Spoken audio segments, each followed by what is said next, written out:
remember if there's anything up in here.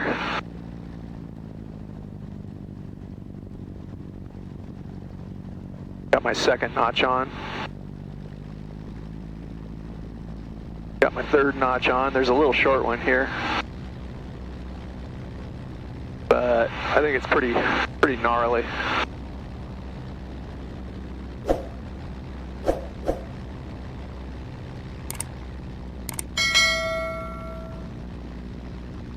Got some big washes in it.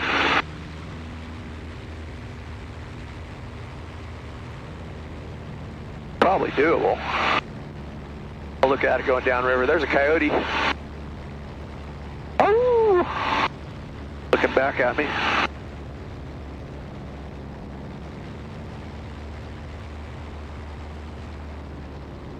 Yeah, these are like boulder-sized rocks up in here. You know, they're mixed in with volleyball and softball and basketball, and so you really gotta scope it out. There's rocks in here that'll break an axle. That wouldn't be any good. See if the coyote's still there. Come back down. He was curious. Probably ran for the when he heard my power. Yeah, I don't see him now. Years ago, when I first started doing this and I knew nothing about what I was doing, I asked Bill Duncan, how big of rocks can I land on? I should say Bill Duncan was the owner of Alaskan Bush Wheels at the time. And he said, are the rocks bigger than the tires? I was like, I don't know. I'm just asking how big of rocks I can land on. Well, you can land on rocks as big as the tires. Well, that's not true. So you really have to know size of rocks, and the best way to know size of rocks is to actually land on smaller rock and walk up to bigger rock and see how big it is. Then you can land on the next size rock and see how it feels in the airplane. Maybe it feels fine. Maybe if you let a little air pressure out of your tires, it feels fine. But you'll get to the point where you're like, okay, that's as big as I can land on. Then as you do this more, you can actually visually see rock size when you slow the airplane up and drag a spot. And you know if it's too big. You know, you may think, oh, well, why is he landing these little ones? There's lots of big ones. Well, you know, you got to challenge yourself. If you're not challenging yourself, you're not getting any better. So I got 40 over the ground on the GPS. I'm pretty tail low. I don't have a stall warning horn or indicator in the airplane. You don't need it. Once you know what an airplane's attitude is, you never get to that point where you're going to stall the airplane and need a horn to tell you that you're going to stall it. I fly the attitude of the airplane that I like for landing, which is a wheel landing. It's kind of a modified wheel landing. Tail's usually a little low. As I come in, I may push a little forward stick to bring the tail up if I'm in big rocks. Okay. Well, we'll get out and film this one too. This is a little one. I'll taxi up to the upriver end here, because I'm going to take off downriver. Unless when I get out, the wind's changed. Anyway, it doesn't do any good to leave gravel bar behind you, so try to get as much as you can. Years ago, I was what you would say probably showing off for someone. I was taking someone for a ride in Bushwhacker, and as we were flying over this gravel bar, and this was at a fly-in also, so there was other people around on the ground. Anyway, I was taking this guy for a ride, and he spotted this gravel bar from the air, and he said, so could you land that smaller gravel bar? And I said, yeah, I could do it, but not with you in the airplane because I couldn't get back out. And he said, really? There's no way you can land that. And wrong thing to say to me, because I was pretty confident that I could land it and get back off of it. So I said, well, I'll drop you off back on the main strip at the fly-in, and you can walk over and you can watch. I waited until he was back over on the shoreline, and I came in and landed this gravel bar in the middle of the river. Well, one thing I didn't take into consideration that day was the density of altitude. It was warm out, and it was at almost 4,000 feet elevation.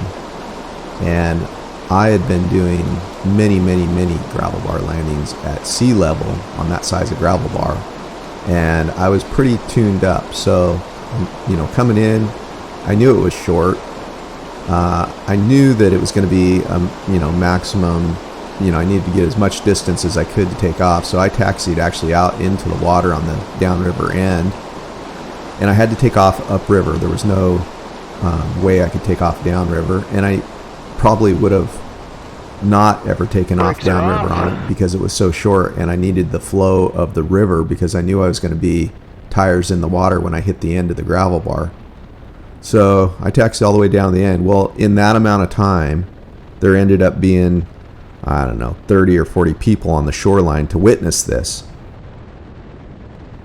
Okay. All engine gauges are normal. Good to go. I was in a place that I probably shouldn't have been in the first place.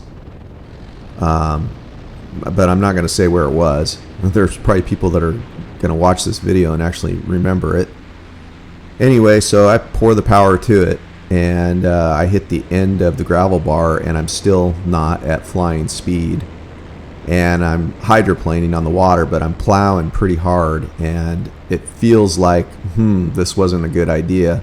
I'm working the elevator, and finally I get the thing airborne, and really just in time because I had to make a turn, and if I was going to make that turn, I needed to get off the river because up the river there was a horse bridge, and it just tightened up, and it just was going to be a mess. So anyway, everything worked out that day, but it taught me an important lesson, and that is, don't show off for people. It also taught me that you need to think it through thoroughly from landing to takeoff and all the variables involved. I see a couple more smooth little ones here. Third notch, like smooth. Right now, if you go to my website, bigrockslongprops.com, and order any of my DVDs, volume 1 through 5, I will give you the study of STOL, Idaho Backcountry, and another video of your choice. So for $29.95 plus shipping and tax, you get 4 videos.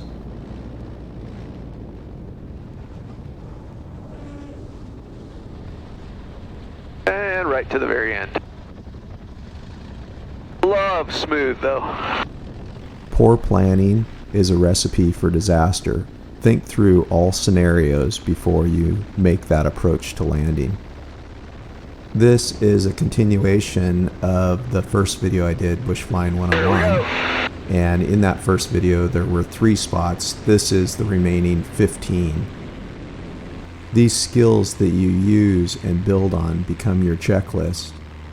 It needs to become totally natural, just like getting in a car and driving to the store. Looking for wires here. Got kind of a community of cabins, it looks like. The more remote it is, the less likely there are going to be wires, but you still need to really scope it out because I've found wires in places that you would never expect there to be any kind of wires. I'm much more careful with the Super Cub using water or hydroplaning onto a gravel bar or off of a gravel bar than I was with Bushwhacker. And the reason is the Super Cub is so much lighter in the tail. With Bushwhacker, I could pretty much land in, say 4 to 6 inches of water without the tail really coming up on me if I use some power. But with the Super Cub, it's so light in the tail, if you penetrate and you misjudge the depth of the water, you're probably going to be upside down. We used to name the places that we landed, and it was kind of fun to come up with a name. The other thing was everybody that was flying knew where broken gear was or knew where bent gear was. And so if you said, I'm down at bent gear, everybody was keyed in to the fact that, oh, Greg's on the other end of the island. And so it cut down on the chances of having a midair if you were out playing with other guys that like to do the same thing. It is super important that you communicate when you're flying with other people. I learned firsthand, almost the hard way, that even if you think you're communicating, the communication is so critical. A few years ago, I was headed back to my home, and I was with Daryl, and I think I said, I'm headed home. I'm on the south end of the island. Oh, I'm on the south end of the island. I'm looking for you. Well, he crossed my path, fortunately behind me by very, very close. It was too close for comfort. I saw him just at the last split second where he was intersecting my path. I didn't have time to divert or anything, and just by sheer luck, he missed me. He was like, wow, that was close. And I was like, wow, that was close. Anyway, it shook both of us up pretty good, and our communication got even better. The first few years I did this type of flying, I wasn't necessarily pioneering very many of my own places. I was usually following Lonnie around, and he had a Super Cub with a 160 horse, and he was really good with it. And I was in Bushwhacker with 180 horse, and I was getting better at it. Like it could be landed downriver. I got a 43, 42, 40, little water. So there was one day I was out kind of exploring on my own. He was with me, but he was in a different area, and I got on the radio and I said, hey, I just landed this spot. Go ahead, take off upriver. I'm pretty sure it's a spot you've landed before, but anyway, I was explaining to him where it was, and he's like, oh, I've never landed there. He goes, I could land there, but I couldn't get back out. And I was like, huh. Here I had landed this particular spot because I thought, well, if Lonnie can land it, I can land it. And I really didn't think about how deep of a hole it was down in. I did get out and walk it before I took off, and I thought, those trees are pretty tall. But I cleared them, got out of there, and after I had discussed it with Lonnie, it was like, I need to be able to rely on my own judgment and not think of Lonnie's judgment for my own. Important lesson learned. Well, here's another one. Looks good. Come back around, set up my approach. Gonna land downriver on this one too. Has a better approach into it on the downriver side. Second notch of flaps. Right through my wake turbulence. Third notch of flaps. An important point to remember is you can get into a place that you can't get back out of without maybe cutting down trees or draining fuel or doing something to lighten the load or increase your performance or change the obstacle. So always remember that takeoff is required also. Again, I'll take off upriver because it's better departure.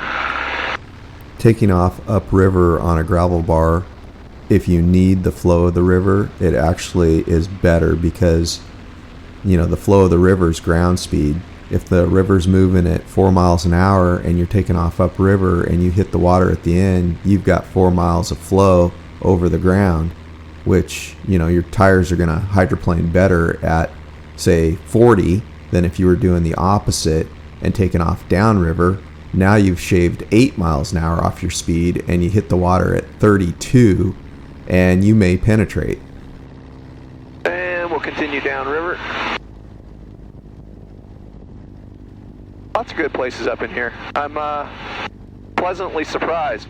On some rivers where erosion's a factor, you need to watch out for sweepers because you could come around a corner on the water and have a tree hanging out over the water that you catch a wingtip on. So watch for sweepers.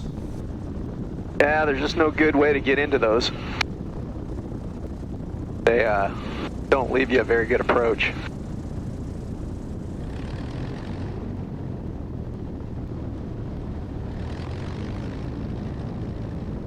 Pretty short too.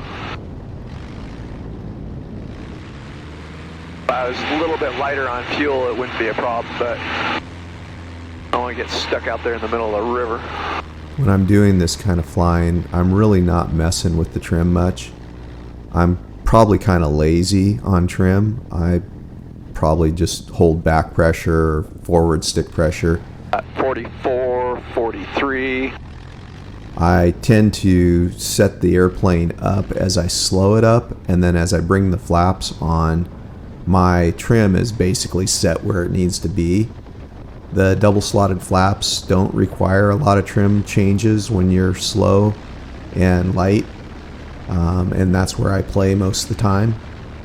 As I'm giving you the speed from the cockpit, I'm reading what it says on the GPS, so it's not my airspeed indicator, it's actually what the GPS is reading for ground speed at the time. The airspeed indicator in most airplanes is pretty unreliable down at these speeds, and my indicator is unreliable at both the high end and the low end. Some cute ones in here. Looking for wires. Okay, I'll do like a gravel bar hop up here. Just go from one to another, to another, to another maybe. And then I gotta head home. So that looks like the last of the smallish ones. Drop down in here. The twisting and the turning alignment of this river, it makes some of them hard to do just because you're in a tight turn when you're trying to make the approach.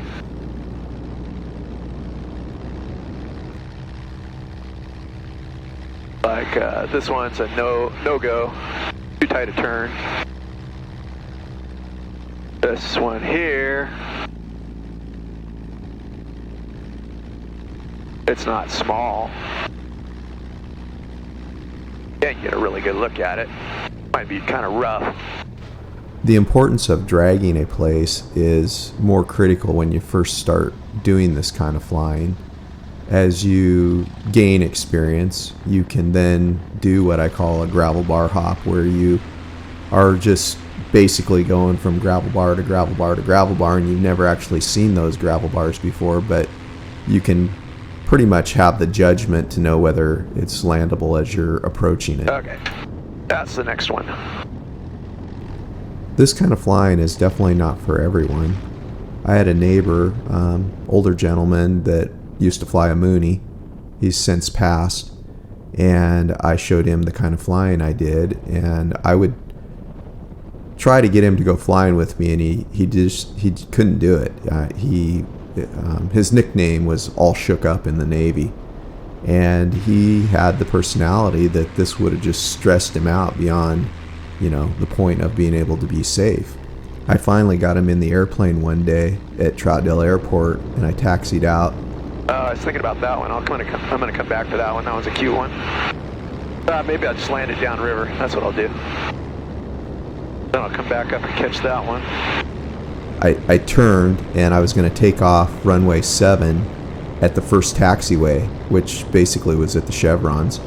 And he said, "What are you doing?" I said, "I'm taking off." Well, the wind was blowing 15, and I was in the air in 50 feet or less probably, and he was just like totally blown away. He actually had a fun day. So I got 2 notches of flaps on, 40 over the ground.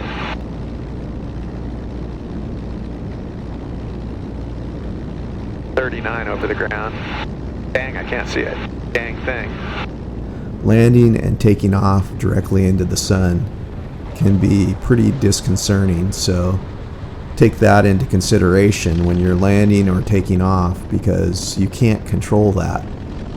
I'm out here challenging myself and trying to at least maintain the skills that I've developed or get better in order to do the things that I like to do, which is adventure. And so there is a method to my madness. I don't remember where that next one was. Ah, it was that one there. There's, a long argument whether you 3-point or wheel land, and I can say, without a doubt, if this is the type of environment you want to land in, you better learn how to wheel land, because eventually a 3-point landing is going to ruin your day. If you are adamant about sticking with the 3-point landing in this environment, I would suggest buying the Acme Tail Stinger. It definitely makes a big difference. So to sum up, keeping you safe doing this kind of flying, I would suggest always overflying an area first, looking for wires, looking for the things that could be potential gotchas, like a tree hanging out over the water, wires, just a log that's behind a bush.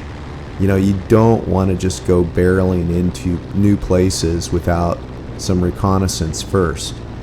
Then once you've done that reconnaissance, if you can, always drag a place. If you can drag a place, that means you can go around. And so have a go around point. If you're landing a spot and you think it's short, have a spot in mind that you're going to go around if you're not, feeling like you're 100% sure you can get stopped. Have a plan for both landing and takeoff. Takeoffs are mandatory. So if you're going into a place, you need to be 100% confident that you can get back out of there. You don't want to have to pay for a helicopter to come in and pick up your airplane after it's upside down in the river. Using water can be an asset, both for taking off and landing. But if you don't know the capabilities of what you can do with water, stay away from water. I walked into Stoddard's one time and I was watching Big Rock Slalom Props video volume 1 playing on a little monitor that they had in the store. This is up in Anchorage, Alaska. And I walked up to the counter and the guy says, can I help you? And I said, well, I'm Greg Miller. I actually made this video with Lonnie Habersetzer. And he's like, wow. He goes, I'd like to shake your hand. He goes, you've sold more airplane parts for me than just about anybody else. Full flaps. I wasn't sure exactly what he meant by that, whether people were tricking out their airplanes to go do this kind of stuff or they were wrecking them, and I really didn't want to know. If you can find a mentor to actually fly with and do this kind of flying, it really is a big help, because you can watch their techniques, you can see what works for them and maybe what doesn't work. And if they're better at this than you are, then you can actually learn from them. Another thing, if you do have somebody that is capable, they can actually rescue you in a time of need, which I've experienced on my own. Back in my early days of off-airport flying, I didn't have a spot or a sat phone. Well, I'm running out of little ones. Little one there, but it's got some log crap on it. Not a great approach, but I think it can be done. And so being up in a remote place could mean, a lot of self-reliance. Today, I carry a spot with texting capabilities. Sat phones just got too expensive, and I decided that the spot with texting was more than adequate for my needs. First notch flaps in. I don't know about this one. Lots of crap to clear coming in. And it's kind of in a turn.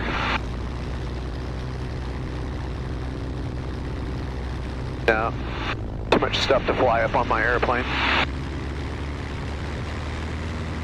Actually, that's a downriver one. I can get into that one using downriver. Downriver, take off upriver. Right there, by setting up and flying the approach in, I could determine pretty quickly that I wasn't going to be able to land it going upriver, but downriver would work just fine. And with the wind being really not a factor today, I can land gravel bars each direction, providing I'm not trying to use, water to get off of it.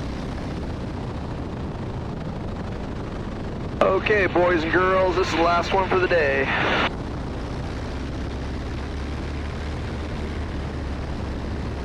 I'm going to taxi a little bit further back. Hopefully this sand's not too soft. I left a little bit of gravel bar behind me just because it kind of dropped off into some soft sand, but I decided that I'd take the soft sand and get myself turned around yet one more time for my takeoff, since it was a pretty short gravel bar.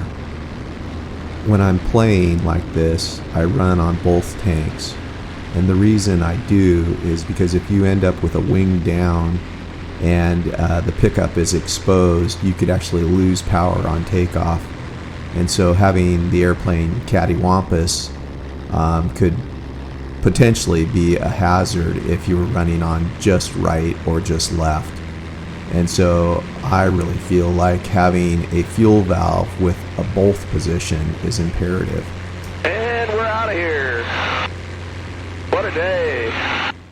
So I'm on short final, 1 notch of flaps, just pulled the 2nd notch. Got 44 over the ground. Got just a little bit of a tailwind based on the smoke that I saw coming in here. That's the 3rd notch. 44 over the ground. Air's smooth, which is nice for a change. 43 over the ground. 42 over the ground.